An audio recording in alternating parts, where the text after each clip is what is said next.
हम आ चुके हैं सीतामढ़ी के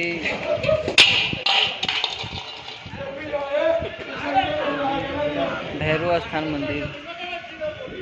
काफी पुराना मंदिर है। देख रहे हैं मंदिर पूरा भरा हुआ।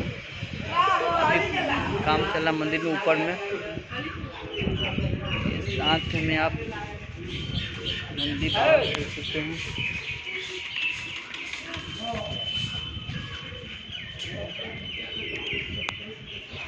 काला टिक्का लगे पंडित जी की हमको। साथ में भोले बाबा पे बसा होना है। अब एक पंडित जी और है चंदन करने के लिए।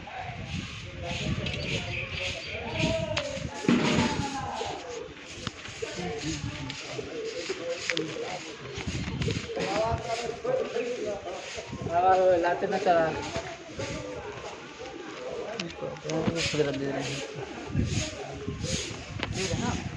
2 मिनट पंडित से चंदन किए और हमको और पैसा देना है यहाँ पे। पर्स चेंज नहीं है।